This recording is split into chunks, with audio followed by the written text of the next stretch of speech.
DTV es todo lo que un país en democracia tiene que ser. DTV es tu voz en el Congreso. Este 2023 seguí eligiéndonos. DTV, el periodismo en el Congreso.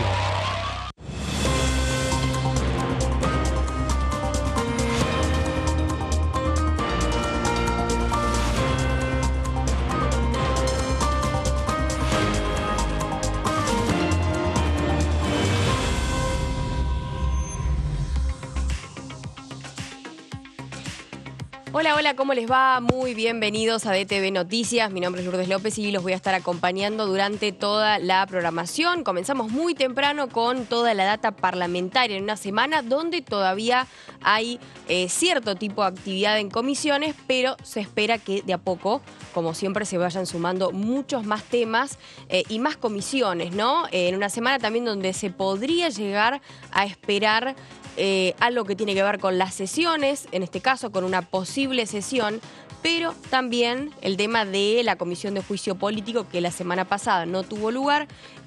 De alguna forma, esta semana ya se empezaría a avisorar con el tema o con la temática de coparticipación. Bien, tenemos también palabras textuales de lo que hablaba en algún momento, en este caso el diputado Carlos Heller, quien es el presidente de la Comisión de Presupuesto y Hacienda, y también que hace algún tiempo se tocaron y se abordaron los créditos UBA, ¿no? Este tema que fue tratado de manera conjunta en una reunión de dos comisiones. Estamos hablando de la Comisión de Finanzas, quien es presidida por la diputada Alicia Aparicio, y también la Comisión de Presupuesto y Hacienda, presidida por el diputado Carlos Heller. Lo que decía es lo siguiente. Primero le voy a aclarar que buena parte de la oposición firmó el dictamen de mayoría. Sí. Aclaremos.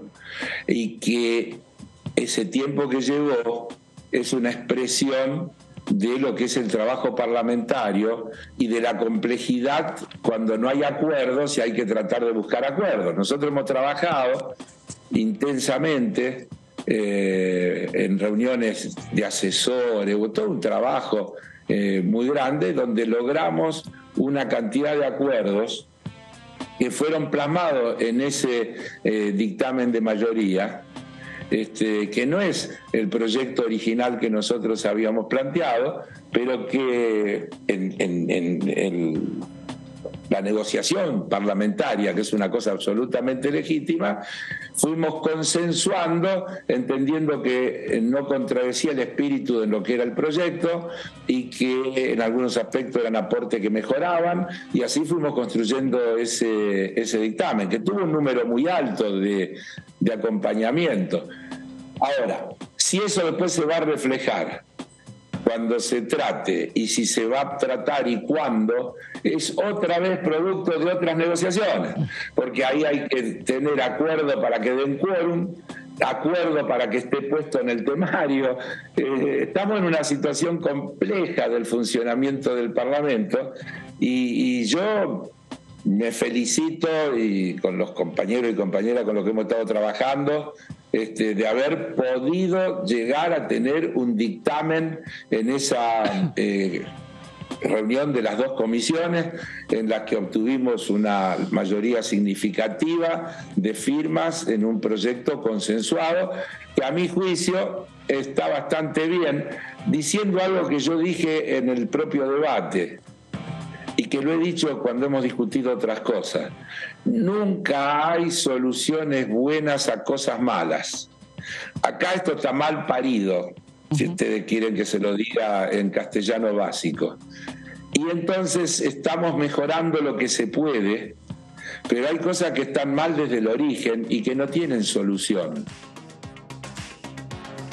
Muy bien, bueno, esto por supuesto intentando también sanear aquellos más de 100.000 familias que en este caso tomaron deuda y son en este caso los que tomaron los créditos UBA, y con el tema de la inflación, la inestabilidad económica, la pandemia, cambios de gobierno, congelamiento de cuotas y muchos otros temas más, lamentablemente tuvieron que pasar por situaciones de mucha inestabilidad con respecto al gran déficit habitacional que se vive en nuestro país. Otro de los temas también que vamos a ir abordando más adelante tiene que ver con la ley de alquileres. Pero puntualmente nos referimos a la Ley Nacional de Tartamudez, que también es muy trabajada por quien fue y que hoy quedó como primer precandidato a senador por el Frente de Unión por la Patria. Estamos hablando de Guado de Pedro, quienes también, junto con otro equipo de diputados, impulsaron este proyecto, la Ley Nacional de Tartamudez, en la provincia de Tucumán. Quien hablaba al respecto es la diputada por el Frente de Todos de aquella provincia, Rosana Achayla. También hacían referencia a la construcción de 23 centros y con esto avanzando en una temática y en políticas públicas con respecto a esta problemática. La disfluencia se detecta, cuanto más precoz se detecte, es mejor. Entre 3 y 6 años es donde empieza el habla ya a fluir, y cuando hay una alteración de esta fluidez, es muy importante la detección. Las mamás, cuando encuentran a sus niños este problema, golpean distintas puertas y algunas veces no llegan al profesional que es el indicado para esta problemática. Tienen mucho bullying en la escuela, por ejemplo, entonces dejan de ir. Son chicos que se encierran en su habitación, no quieren salir, tienen miedo a salir, a sociabilizar, porque no saben si le va a salir las palabras. Hay mucho índice de suicidio también, pero sobre todo dejaban mucho la escolaridad. Entonces, con este sistema que nosotros hicimos, distintos nodos en distintas partes de la provincia para que la gente pueda seguir la terapia, porque la mamá no sabe qué hacer, entonces lleva a su niño a una terapia, a un hospital, pero si no está cerca de su casa, esta terapia tiene que ser continua y permanente. Hay chicos que hace 8 años también en este tipo de terapia, que son talleres inclusivos de lo cultural, lo artístico, de distintos tipos, en donde los niños se sienten parte importante y se sienten a la par con sus pares, que les pasa lo mismo, chicos que les pasa lo mismo, y desde ese lugar poder contener a la familia, pero también trabajar en la escuela de ese niño con las maestras y los compañeros de esos chicos. Así que nosotros tenemos este consultorio, que en realidad es un programa provincial, ¿no? Porque ya tenemos varios nodos en toda la provincia, y podamos dar contención a esa mamá que no sabe dónde ir. Alguna vez hasta tiene obra social, ¿no? Y nosotros lo asistimos y generalmente se arman grupos muy interesantes en donde hacen talleres artísticos, cantan, bailan, y es muy bueno porque vimos el resultado, que estos chicos que antes el 100% dejaron de ir a la escuela, el 100%. Bien, bueno, reflejando la situación de aquellas personas que tienen esta patología, desde qué momento de la vida empieza a manifestarse y de qué forma también se trabaja, se continúa con un tratamiento específico y, por supuesto, se trabaja con el entorno, con las escuelas, que lamentablemente son aquellas personas que de alguna forma sufren el bullying, sufren el hostigamiento, no quieren ir a la escuela. Se hablaba también de la deserción escolar por este motivo y un montón de otros temas y problemáticas que se vinculan a la patología de la tartamudez. Es por eso que es importante también que legisladores y legisladoras tomen la Ley Nacional de Tartamudez y la puedan llevar lo más rápido posible al Congreso Nacional. Cambiamos de tema y tenemos que hablar de una posible sesión, hablando de tema legislación y la necesidad de poder sancionar leyes lo más pronto posible. Quien hablaba al respecto es el diputado, en este caso por la provincia de Corrientes, del Frente de Todos, Jorge Antonio Romero, y decía lo siguiente. Sé que hay convocatoria asesores para la Comisión de Presupuesto y Hacienda para el día lunes, junto con Energía y otras comisiones más, así que en conjunto. Así que entiendo que la semana que viene seguramente se reanudará las actividades fundamentalmente en las comisiones, ¿no es cierto? Y esperemos que empecemos a regularizar las sesiones y que empecemos a tratar los temas importantes que están en carpeta, que hace mucho tiempo, lamentablemente por esta vorágine de las pasos, están un poco, o mejor dicho, están sin ser tratadas. El tema de UBA, que creo que es muy importante, que bueno, que se logró tener dictamen hace poco tiempo. Creo que hay temas que merece que sesionemos y que lo tratemos, porque bueno, la ciudadanía está esperando eso más que las elecciones incluso, ¿no? Bueno, la situación también de cara a una próxima sesión, pensando también lo que había planteado el oficialismo en un principio, que querían sesionar todos los meses, teniendo en cuenta la actividad electoral en cada una de las provincias, pensando ya en el cierre de listas, que de alguna forma la actividad se puede llegar a regularizar, pensando en las próximas PASO en agosto y en el interín poder plantear nuevas sesiones, sea especiales o también de lo que se puede ir resolviendo sobre la marcha. También se hablaba de la posible sesión, un tema que abundó entre cada uno de los sectores políticos que agrupan los diputados de este país, pensando también el diputado Alberto Emilio Asef del Bloque PRO por la provincia de Buenos Aires, se refería a este tema. Hay el dato de que hay la intención de antes de fin de mes, es decir, la semana que viene en realidad, no hay otra alternativa, se una reunión supuestamente el miércoles que viene para tratar temas que ya están consensuados, que podían haberse abordado en una sesión hace 10 días, pero el cierre de alianzas y después el cierre de listas de mañana sábado postergaron, y la elección de Córdoba también, que es domingo, postergaron esa sesión. Supuestamente podría hacerse el 28, ojalá que sea así, porque con una sesión consensuada, armoniosa, yo pretendo que sean, cuando son consensuados los proyectos, tendría que ser una sesión ejemplarmente armoniosa, para mostrar también que somos capaces de deliberar y sancionar algunas leyes por consenso en el marco de un respeto y de armonía, sin chicanas, sin discursos incendiarios. Pero claro, ahora viene otro problema.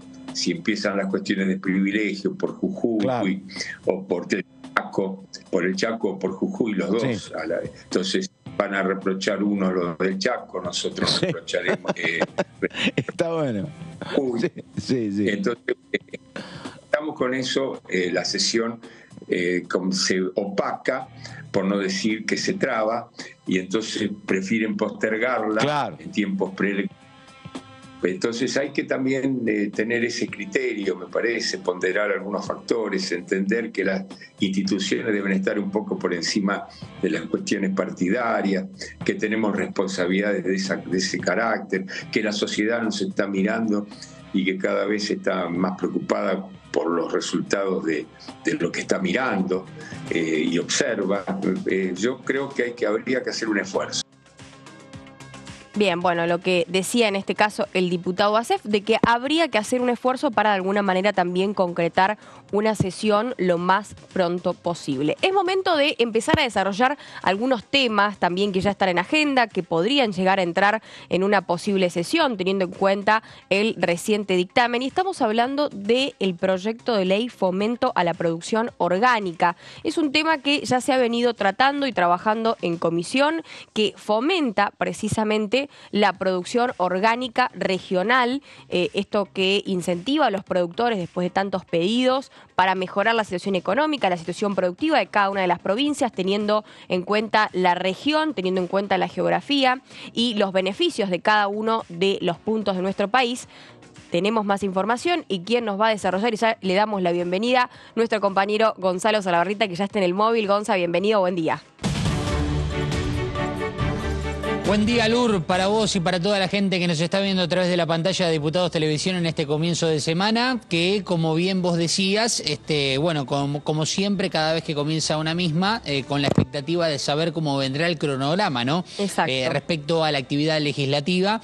Y bueno, a ver, si hablamos de este proyecto que mencionabas vos, que está listo para tratarse en el recinto, que es esta promoción para fomentar la producción orgánica, que cuando podíamos podíamos dialogar con las personas vinculadas a este tema en las distintas comisiones que se habían desarrollado y que tuvo, Lur, un trámite muy rápido, muy veloz, para que sea uno de los temas punteros, ¿no?, por así decirlo, principales, para que vayan justamente a una sesión especial, pero en definitiva por cuestión de viajes vinculados también a los tiempos políticos, no se ha llegado a concluir con el quórum y por eso no se ha podido desarrollar en el recinto, pero sin dudas que es uno de los temas cabecera.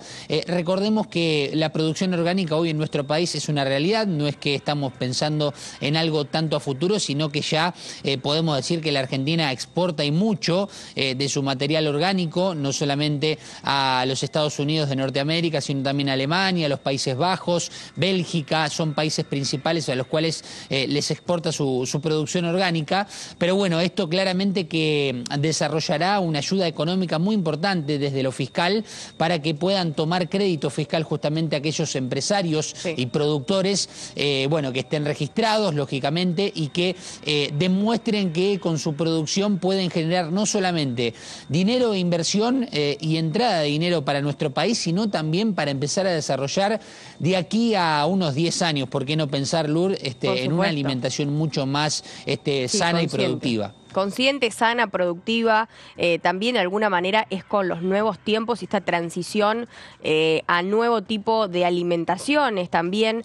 Pero hay un tema que es el tema económico. Muchos piensan que comer orgánico, comer sano, consumir orgánico o exportar productos orgánicos es caro, es costoso, necesita de cierto tipo de regulaciones. Bueno, si no está este proyecto y no llega al recinto, lamentablemente esta situación va a seguir pensando y se va a seguir pensando y se va a seguir de alguna forma programando de esta manera. Es por eso que la necesidad de establecer un proyecto y una línea de trabajo a partir de la exportación, en este caso, de productos orgánicos y luego del consumo y del fomento también a cada una de las producciones regionales es de manera urgente, ¿no?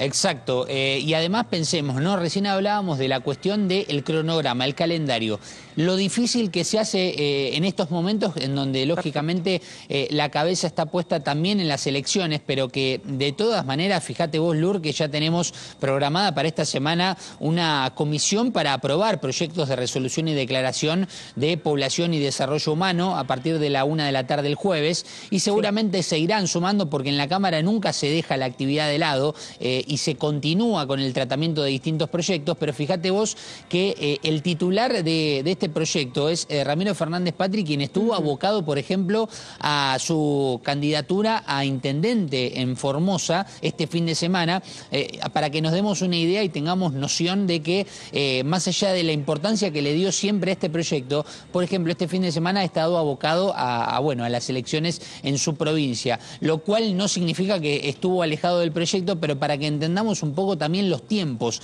y también lo difícil que a veces se hace por cuestiones de viajes, por cuestiones de las misiones políticas que tengan los distintos legisladores de poder reunir el quórum necesario. Sabemos lo complejo que es, sumado a esto, bueno, un año electoral donde obviamente hay muchos otros factores que intervienen a la hora de pensar y de organizar una agenda legislativa, parlamentaria. Bueno, es un trabajo complejo, pero estamos seguros de que se va a poder realizar y también siendo ese un incentivo a generar cierto tipo de agendas políticas, ¿no? Digo, si no lo trabajamos desde el Congreso de la Nación y no lo impulsamos desde esta casa parlamentaria, bueno, ¿quién más lo va a hacer? Así que es un tema importante, vamos a estar en contacto, quédate ahí porque vamos a seguir desarrollando muchos más proyectos en minutitos nada más. Gracias, Gonza, como siempre.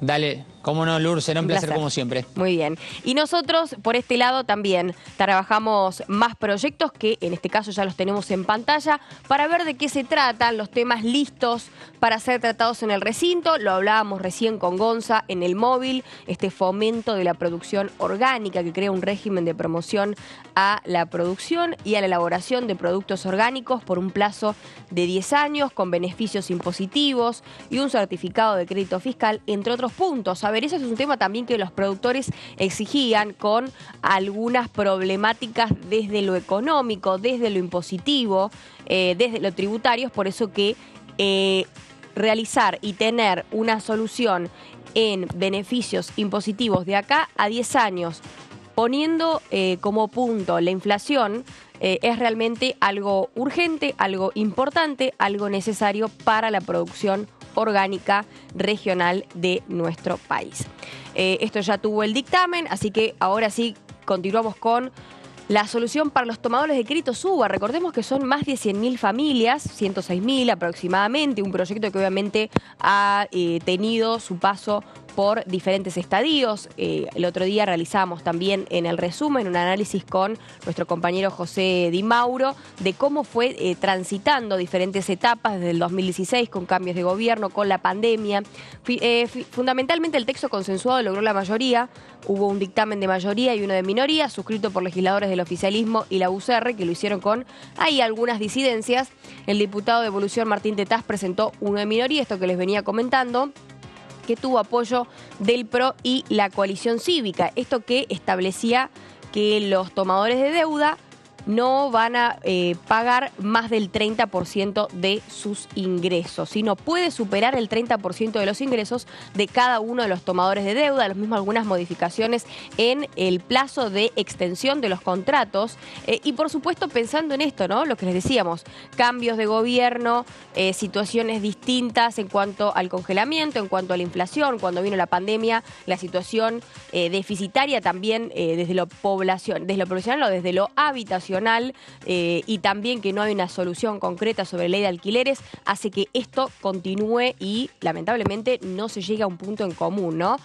Pero la importancia ya, y tocando ley de alquileres, el próximo 22 de junio, el 22 de junio pasado, del 2022, del año pasado, el dictamen de mayoría obtuvo 40 firmas, mientras que el de minoría, que unificó el de Juntos por el Cambio y Identidad Bonaerense, firmado en legislación general, alcanzó 37 rúbricas. Un proyecto que también ha tenido muchos idas y vueltas, que de alguna forma se ha dejado en el tintero, pero que es importante que se vuelva a trabajar, pensando en el año político, pensando en la agenda de cada uno de los legisladores y pensando en la urgencia que hoy se tiene frente a una caída del 35%, ya hay de un 35% en este caso de los alquileres. Hay un 35% de los inmuebles en nuestro país que dejaron de estar en alquiler y por lo tanto eso es menor oferta, no les estoy diciendo nada que ustedes seguramente no sepan, es menor oferta a una gran demanda y a la situación de muchas familias que lamentablemente tienen que salir sobre la hora pensando que deben colocar mucho más dinero para poder realizar algún tipo de actualizaciones o que desde los propietarios también acudan a la buena voluntad de los inquilinos para poder acordar un precio que de alguna forma no esté tan atrasado con respecto a la inflación. Cambiamos de tema también y tenemos que ir a violencia de género digital, un tema que también hemos estado hablando ya hace mucho en las semanas anteriores, ley Olimpia y cómo radica este problema en México y cómo se ha extendido, se puede decir, y también por lo que declararon algunas diputadas de la Comisión de Mujeres y Diversidad, presidida por Mónica Macha, que hablaban de esta temática que es un nuevo problema o es un problema del nuevo siglo, ¿no? Pensando en la importancia de las redes y cómo se puede hostigar y violentar a una mujer a partir de la violencia digital. Gonza seguramente también tiene más información al respecto, así que volvemos al móvil con él para desarrollar juntos este tema. Exacto, Lur, porque si nos ponemos a pensar, esto es básicamente una modificación a la ley 26.485, que es la actual ley que de alguna manera penaliza aquellos hechos de violencia de género contra las mujeres y diversidades. También existe, lógicamente, la violencia contra los hombres, pero lógicamente que en el porcentaje es mucho menor. La realidad indica que esta modificación lo que hace es incluir dentro de las definiciones de violencia de género la incorporación también de la violencia digital. ¿Qué nos referimos con violencia digital? Bueno, muchas de las cosas que sucedieron en un momento pasado, pero también que lamentablemente siguen pasando en el presente, ¿no? Lo que puede ser, por ejemplo, una foto íntima que una persona le envía a otra y que esa otra la comparta, por ejemplo, en un grupo de WhatsApp. De esto se trata un poco también lo que significa la violencia digital. Es un una incorporación que está muy bien vinculado, como decías vos, con la ley Olimpia, un caso muy conocido a nivel mundial, en el cual hubo una extorsión por parte de la expareja de Olimpia, la persona que impulsó este proyecto. La famosa sexo extorsión, ¿no? Esto que se ha dado en varios casos. Exacto. Y donde lamentablemente pasa y está transversalizada por una cuestión de género, ¿no? Claro, totalmente. Una extorsión, un video filmado en la intimidad y bueno, la amenaza con o haces esto o comparto este video. Claro. Difusión, bueno, lógicamente con todo lo que atrae eso, en principio la violación de la intimidad de una persona y bueno, después lo que puede conllevar desde, bueno, agravios que pueden ser a través de comentarios, el bullying que también está presente por esto y al mismo tiempo, bueno, la acción sencilla y simple de violar la intimidad que hace que también aquí en la Argentina se tome, y aquí en la Cámara de Diputados, un impulso muy importante. Y también, Lur, hay que decirlo, fue un tratamiento muy veloz, muy rápido, porque se reunieron en la Comisión de Primera Competencia, que fue la de Mujeres y Diversidad, que vos bien mencionabas recién algunas de las declaraciones o palabras que habían tenido las diputadas y diputados en aquella ocasión, y luego rápidamente se reunieron en la Comisión de Comunicaciones e Informática, que preside Pablo Carro, para darle el giro definitivo, y este proyecto ya está listo para ir al recinto. Es decir, en la Cámara se sigue trabajando. El otro día, el viernes, fíjate vos, ¿no? El viernes, previo a lo que fue la noticia sin dudas del cierre de la semana anterior, con el listado definitivo de las elecciones que se vendrán, la Cámara de Diputados hacía una presentación en el auditorio a las 2 de la tarde sobre lo que era la violencia gineco-obstétrica y neonatal, que también tiene alguna vinculación en cuanto al sistema de salud y a la violencia de género que se ejerce en la misma. A la noche también escuchaba un tramo de una nota que hicieron con la diputada Roxana Chala, por ejemplo, que trabaja en la medicina, ella es doctora, y justamente hablaba de la violencia de género que se sufre también en la sanidad. Bueno, fíjate vos que más allá de que no haya comisiones, como pasó la semana anterior, sí hay actividades que se vinculan de una manera u otra con nexos con los proyectos que ya están listos para salir al recinto, pero en definitiva todo tendrá que resumirse, Lur, cuando haya el quórum necesario y den los tiempos políticos para que pueda haber sesión especial. Es muy bueno el tema que también vos hablás de la violencia gineco-obstétrica, que son 10 fotos o los 10 mandamientos en este caso de la violencia gineco-obstétrica, que tiene que ver con un avasallamiento y un impedimento al acceso de los derechos por parte de la mujer a, por ejemplo, ser informada de la situación del bebé, o en este caso de un aborto en un aborto en curso. Digo, hay un montón de situaciones que lamentablemente llevan a la mujer a estar en una situación de vulnerabilidad completa frente a un sistema de salud que lamentablemente hay veces que no cumple como debe cumplir, ¿no? Me refiero a todos los sectores. Por eso, sí. Claro, es que vamos desde una acción del no acompañamiento afectivo en un momento de crisis, tal vez de una mujer que está teniendo a su hijo o a su hija en esos momentos, y que, a ver, las fotos demostraban situaciones totalmente normales que se pueden dar en un parto y cómo la mujer sufría en esos 10 mandamientos que vos mencionabas recién, que era justamente de lo que se trataba esta muestra. Y la verdad, inclusive estuvo acompañado de un video del detrás de escena de la producción y de las fotos representadas también en situaciones, y la verdad es hasta escalofriante, te digo, Lur. Por eso es un tema también muy importante, y que la Cámara se esté ocupando de este tema me parece sumamente importante. Gonza, gracias. Vamos a estar obviamente, seguramente después de la pausa, también tratando ese tema.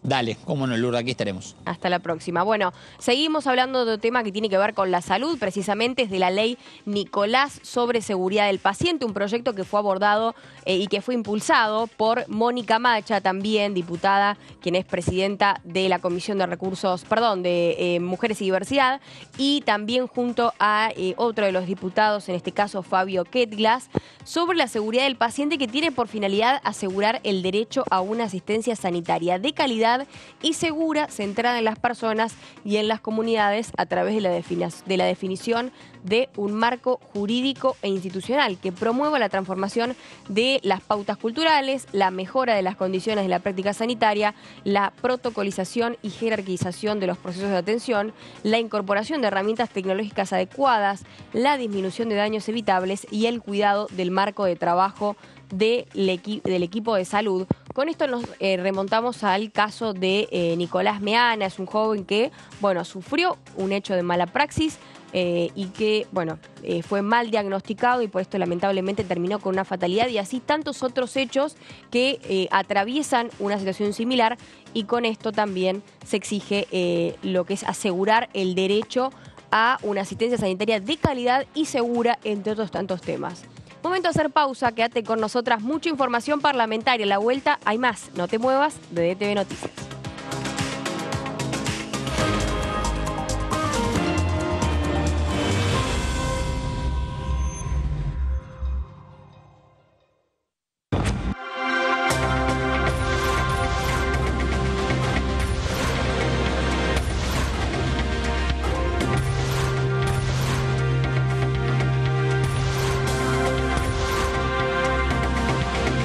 Ellos son tu voz en la primera mañana. DTV, el periodismo en el Congreso.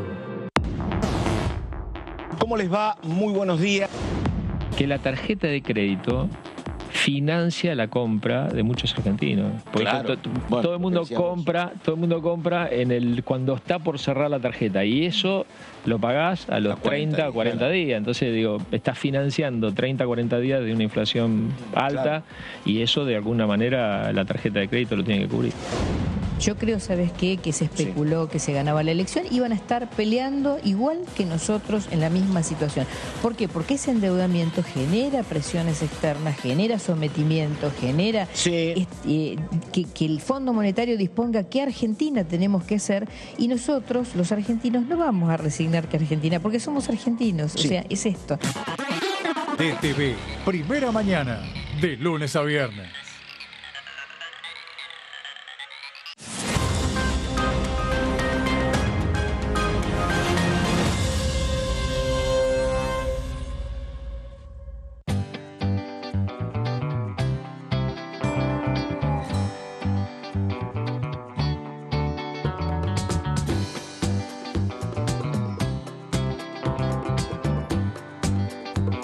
Para hacer visible y formalizar el trabajo en casas particulares, creamos el programa Registradas, generando empleo digno y de calidad. Inscribiendo a una trabajadora de casas particulares, formalizás un puesto de trabajo y asegurás que acceda a todos sus derechos. A través del programa Registradas, durante los primeros 6 meses, el Estado cubre el 50% del sueldo de las nuevas trabajadoras. Una herramienta para visibilizar, formalizar y reconocer el trabajo del personal de casas particulares. Argentina Presidencia. Bienvenidos a Diputado TV. Hay un tema de una necesidad que tienen las estaciones de servicio, que sabemos que tienen un precio que es regulado, o sea, no es que pueden poner el precio de acuerdo a sus costos, y tienen un costo financiero importante con las tarjetas de crédito. Vos sabés que hay sectores de inquilinos que sostienen esta ley. Sí. La defendieron, de hecho, cuando se dio el debate. Sostienen. La defienden todavía al día de hoy. Lo cierto es que también las consecuencias, nosotros, pragmáticamente y con la responsabilidad que tenemos, no podemos analizar que el mercado inmobiliario cambió y que cada vez es más difícil alquilar viviendas permanentes. DTV, primera edición, de lunes a viernes.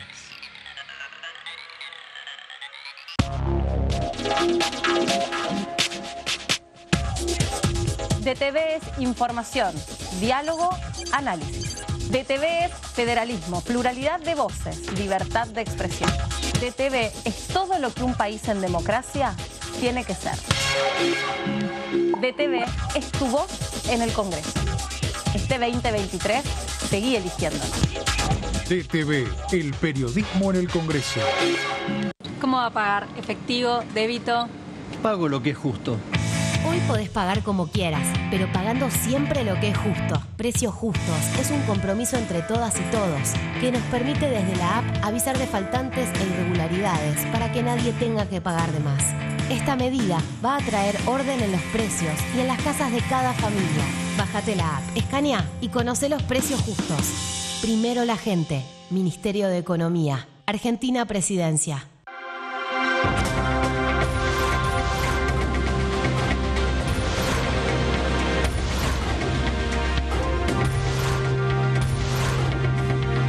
Ellos son tu voz en la tercera edición. DTV, el periodismo en el Congreso.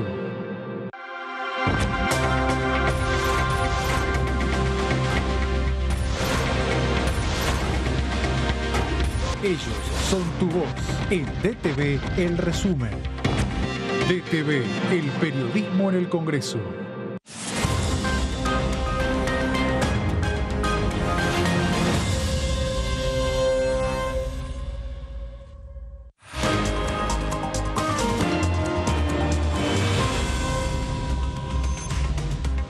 Muy bien, y regresamos en DTV Noticias, obviamente acompañando toda la información parlamentaria, lo que dicta la agenda para esta semana, con una comisión que ya ha sido pactada para el próximo jueves 29 con respecto a población y desarrollo humano y algunos proyectos de resolución. Pero lo tenemos en línea a nuestro compañero Mauricio Cantando, que nos acompaña como siempre, y hay que hablar de lo que sucede con las elecciones, ¿no? Con esta agenda electoral que venimos desarrollando ya hace algún tiempo, lo que ha sucedido en Formosa y lo que ha pasado en Córdoba. Mauri, vos tenés toda la data, así que es todo tuyo. Y bueno, buen día, por supuesto. Un placer hablar con vos. Buen día Lourdes. Sí, bueno, la verdad que la novedad en Córdoba, ayer no pude evitar quedarme hasta la madrugada esperando la conferencia del gobernador electo, según él, Martín Yarlora, el actual intendente de Córdoba. Sí. Digo según él porque no fue reconocido por la oposición, y sabemos, o por lo menos tenemos que recordar, que lo que vemos habitualmente el domingo de la elección es un escrutinio provisorio, o sea, es la contabilización de las actas que hace una empresa contratada por el gobierno de turno, ya sea a nivel nacional o en las provincias, pero que el escrutinio definitivo que vale es el que se hace posteriormente. Bueno, Juntos por el Cambio cree que es necesario porque hay más votos por contar que la diferencia que hasta ahora tiene Yarlora sobre Luis Juez, pero Yarlora considera que no, que ya es ganador. Y la verdad que es una lástima porque no es sano para ninguna provincia que la elección se defina de este modo y el gobernador que quede electo quede con este antecedente. De hecho, el escrutinio se demoró mucho, había mucha bronca, se había cortado un escáner, aparentemente se escaneaban las actas y no se habían escaneado, en el primer momento se empezó a hacer manual. La verdad que no fue un día bueno en Córdoba electoralmente, y en Formosa, bueno, una victoria ultra contundente de Gildo Infran. Se puede decir que muchas cosas respecto a la hegemonía de un gobernador que a partir de que es reelecto también suma poder para seguir siendo reelecto. Lo cierto es que la diferencia fue tan grande, más que otras veces, me da la sensación que la oposición ahí debería hacer algún tipo de autocrítica respecto a si hubo una buena estrategia en cómo actuó en los últimos años, sobre todo durante la pandemia, ¿no? Realmente la población de Formosa no estaba muy contenta con la oposición, la dejó muy lejos a el diputado Fernando Carvajal de la UCR. Me quedo con esto que vos decías, ¿no? Y quiero resaltar cuál es la importancia de esta autocrítica por parte de la oposición en la provincia de Formosa, pensando el porcentaje de votación que tuvo en este caso Gildo Infran, y de qué manera muchos por ahí criticaban esta cantidad de años en el poder por parte del candidato, quien bueno, fue reelecto, y cómo se puede ver reflejado también en los próximos meses, ¿no? Cómo también se verá reflejado el próximo 10 de diciembre.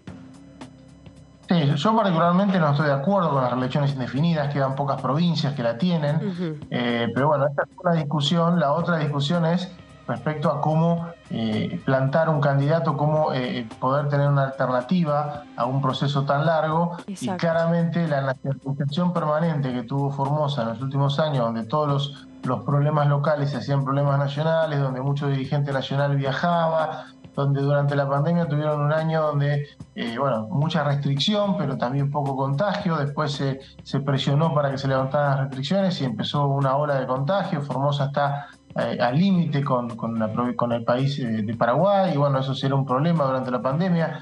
Y claramente toda esta situación que de acá se vio como una especie de ayuda generalizada que buscaba la oposición para Formosa, el habitante local no lo vio así.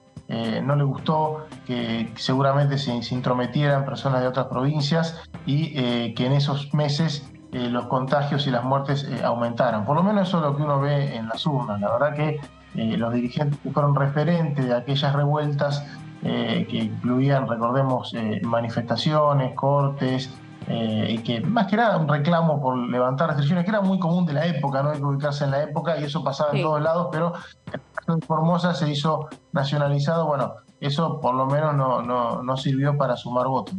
Y particularmente en Córdoba, que siempre ha sido una provincia, en este caso, más cercana al PRO, a la UCR, vamos a decir, más radical, y que esta situación con el candidato, en este caso del Frente de Todos, se haya revertido.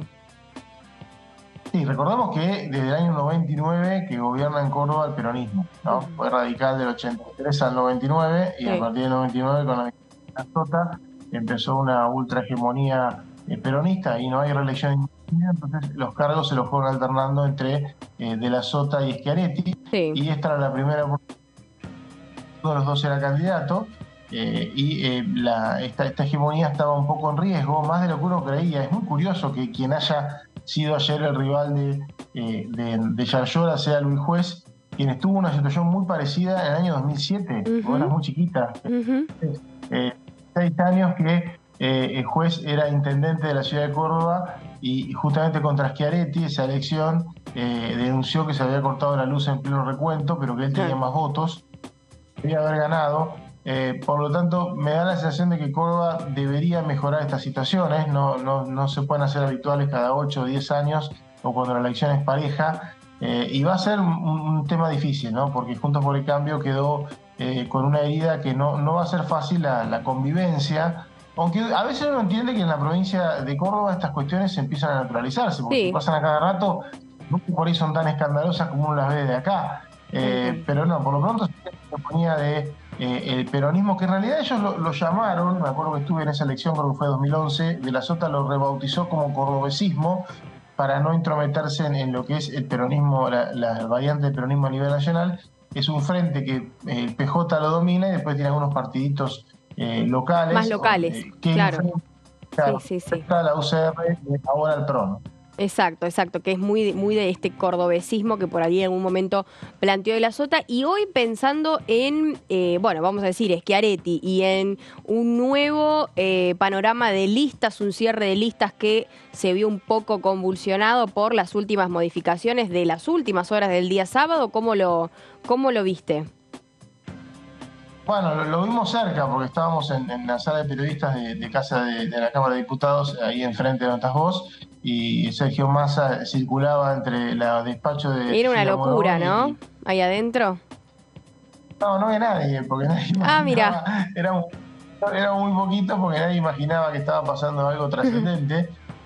Todo el mundo había naturalizado esta fórmula por el que se envió un poco para hacer tiempo, creo yo. Sí. La de Pedro y Mansur. Y bueno, me parece que empieza una etapa. Las campañas electorales son demasiado largas en Argentina por el tema de las primarias y las generales. O sea que empezará una campaña para las primarias en la cual el Frente de Todos tiene la oportunidad de ser la Unión por la Patria se llama, de ser el partido más votado, de tener el candidato más votado, porque hay una interna muy dura de Juntos por el Cambio. La verdad que me sorprendió, no esperaba el sábado, pero hace 2 o 3 meses creía que no iba a haber interna en cada rincón de la Argentina de Juntos por el Cambio, y la hay en las intendencias, las hay por los diputados, las hay por los senadores. Patricia Burri y Horacio Rodríguez Larreta dividieron literalmente a Juntos por el Cambio, lo partieron en 2 y van a tener una interna tremenda el 13 de agosto. Y el que gane va a quedar muy bien posicionado, pero también es cierto que va a tener la tarea de unificar el frente, ¿no? Me parece que un poquito eso también son el otro dato que dejó el sábado. Seguro, seguro. Bueno, y ahora con, obviamente, me sorprendió de alguna manera lo de Lilita Carrió con Larreta, por ejemplo, con Horacio Rodríguez Larreta. Bueno, algunas cosas y vamos a decir, colores que se fueron sumando y que hacen a un cierre de listas, bueno, que deja mucho para desarrollar, mucha tela para cortar, pensando en el próximo mes de agosto, ¿no? Sí, Carrió siempre viene teniendo ya buena relación con Larreta. De hecho, en 2017 fue diputada en la lista que patrocinó el jefe de gobierno. Un poco estiró la situación para las negociaciones típicas para sumar diputados o personas de su confianza en la lista de diputados, entre ellos la diputada que conocemos muy bien, Mónica Frade, la diputada de la ciudad de Quilmes, que va a ser seguramente reelecta, fue parte de la lista que va a liderar Miguel Pichetto, que va a estar pegada a Horacio Rodríguez Larreta. Me parece que esas cuestiones son cuestiones de último momento que se entendían. A mí me sorprendió, sí, lo variopinto de la lista de Larreta, donde realmente sumó aliados de todos lados que pudo, y en el caso de Bullrich, no, son gente en su mayoría cercana a ella, o por lo menos con un perfil ideológico parecido, podemos decir, ¿no? O sea, me parece que esa disputa va a ser entre un conglomerado de dirigentes de Juntos por el Cambio y una fracción liderada por Bullrich, ¿no? Seguro, seguro. Mauri, te agradecemos por la comunicación y obviamente vamos a seguir muy de cerca este nuevo panorama electoral una vez que se definieron las listas y, por supuesto, bueno, después analizar y a debatir en esta mesa que va a estar bastante interesante. Gracias, Lourdes, y buena semana. Hasta la próxima. Muy bien, ahí pasaba nuestro compañero Mauricio Cantando con el análisis del fin de semana, del cierre de listas, de candidatos, de precandidaturas en este caso, porque recordemos que todavía faltan las PASO, también lo que sucedió en la provincia de Córdoba con las elecciones a gobernador y lo que pasó en la provincia de Formosa con el mismo tema. ¿Quién hablaba de mis proyectos en esta nueva sección? El diputado Manuel Aguirre de la provincia de Corrientes.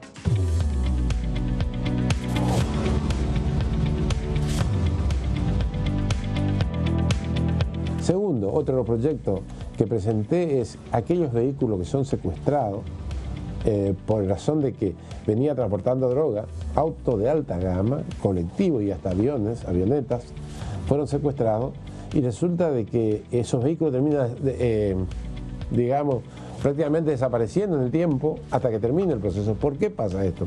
Porque el artículo 23 del Código Penal establece de que los objetos relacionados con el ilícito son expropiados y pasan al Estado, pero que mientras no haya sentencia firme, no puede ser rematado ni ejecutado esos bienes para producir dinero o hacer algo más que eso.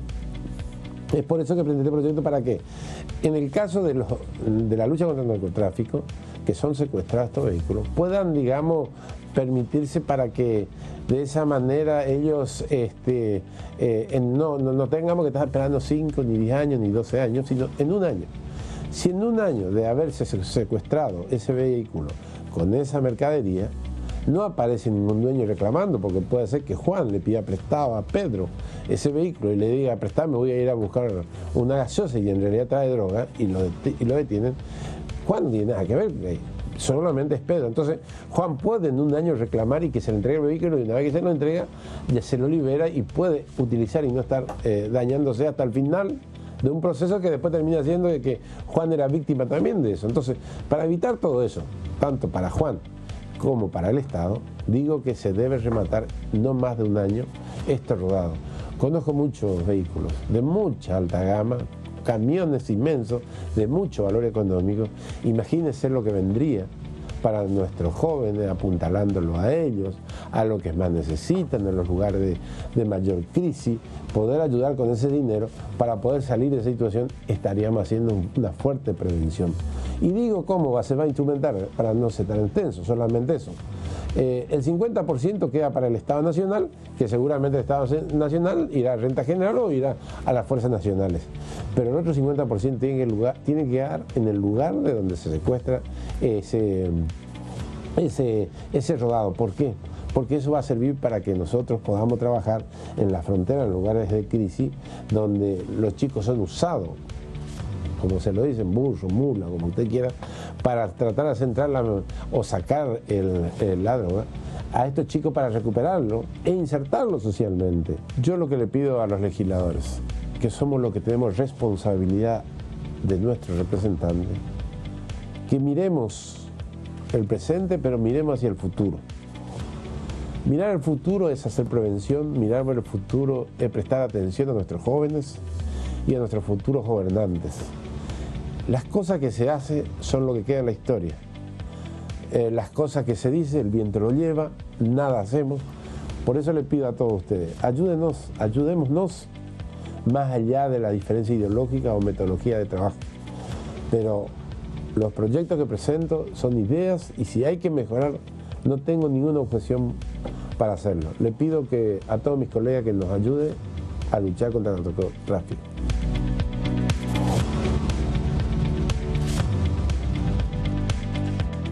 Bien, este proyecto de un plan contra el narcotráfico, de lucha contra el narcotráfico, teniendo en cuenta cuál es la situación, el empobrecimiento y los puntos realmente que llevan a que el diputado Aguirre también pueda desarrollar este proyecto en la Cámara de Diputados. Bueno, cambiamos de tema, tenemos que irnos de nuevo al móvil y lo voy a ampliar también a esta temática de ley de humedales, que es algo que quedó en el tintero, quedó en la agenda, se había pensado que podía llegar a ser tratado en las comisiones, en este caso, y en el temario de extraordinarias allá por el mes de febrero.